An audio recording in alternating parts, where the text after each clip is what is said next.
course, works so beautifully alongside the Sonar as well. I mean, you get heals. I think he has more ability to control the minion wave, and some all-ins with a jungle gank in particular can be strong. Speaking of jungle ganks, yeah, that's a big flash in onto the Lux. Permafrost is going to be there, and that's Perma CC coming out of clear. And he's singing these runes were made for ganking. Aatrox is.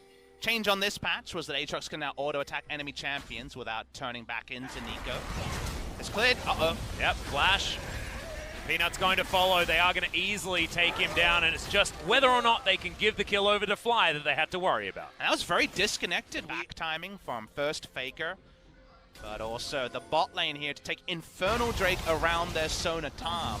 Oh, God. And this composition feeling real good. This is the tankiest Tahm Kench we've seen today. All right, I need to cut you off here. This is the bot lane turret dive timing.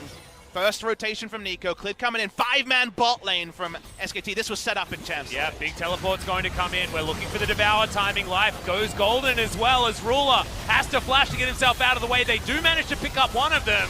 And Teddy under the turret's doing so much work. Faker goes golden to keep himself alive, but they have to navigate this one. It's a double kill coming in for the Aatrox as Peanut eventually takes him down, but can they get more? Permafrost comes in, effort, joins the rest of his team. Teddy's still raining damage down. Another Devour has been used. That's how long this has gone for. A stunning dive as Peanut is still alive, trying to deny effort. Getting in there as Ruler's teleported. A double kill for Peanut, and that was intentional to not allow. They're re-engaging. Yeah. The objective is down, but that eye is going to start flickering. Yep, Cuvée able to break the barrel there as well. Final spark comes down. Khan may just be eliminated before anything has even happened. Good flash gets Cuvée out of the way of Faker's Pop Blossom. But Faker's able to get the Shape Splitter. I have a feeling he might have sacrificed himself for this, but does pick up the Eye of the Herald and lands the snare. Cannon Barrage comes in. Barrel's now being utilized. Cuvée not going to be able to get the explosion. Teleport going to be utilized here as well as Cuvée. He's got enough damage. And Faker does pick up Shelly, but they don't. Now, who has the bigger weapons between Gen.G and SKT? We said Gen.G was the scaling draft. They're ahead in gold.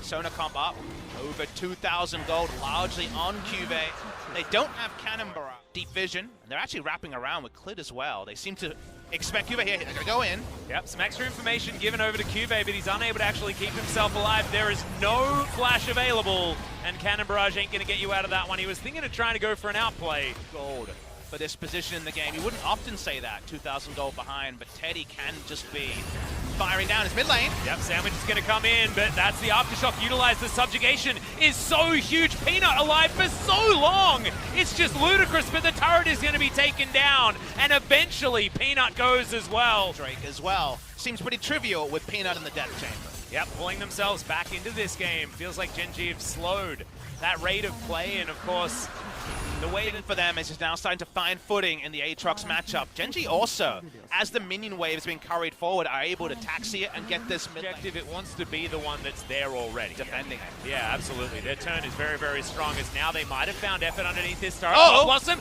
big flash in from Faker, does get one, but it's a good one. The Lock's already dead. Goes immediately into his Zonya's Hourglass, now trying to get himself out of there, and that's the real one.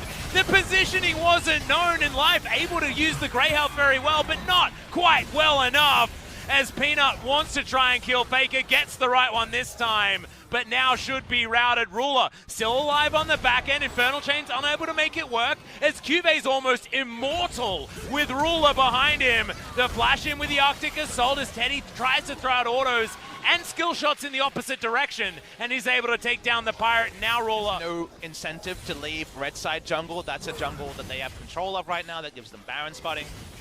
Here comes the Abyssal Voyage. Effort walks up. That's just Life getting in there. Effort is going to walk up without too much response. Final spark comes in, but Faker, has he found the flank that he wants? The shields are just too big. He's not able to get any of the work done, and I think finally Gen.G's composition has come online. Teddy way too low. Cuvée stopping Clid from adding to this fight whatsoever, and Gen.G just turned it on its head. Gen.G made them predictable. Pretty good too.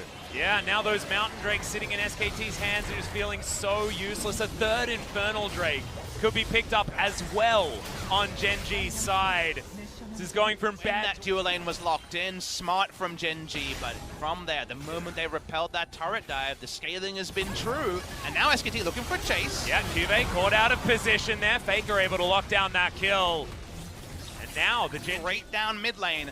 They have to play one lane at the moment with no inhibitor. Bot lane, as here we go. That Infernal Chain landing is just insane. Not entirely sure how that even worked, as there was Lux. one minion left alive. The Lux is going to go down. SKT trying to brute force a win. They have no minions, and Ruler finds a huge crescendo. Faker in trouble, getting slowed. Remember, has no flash. Can't get out of here unless he throws in some shenanigans. Speaking of which, see you later, Ruler! And Faker turns this whole game on its head in that one play. They might have just But picked... Cuvée is alive once again. Peanut wants to throw something down, but they're throwing the kitchen sink at him.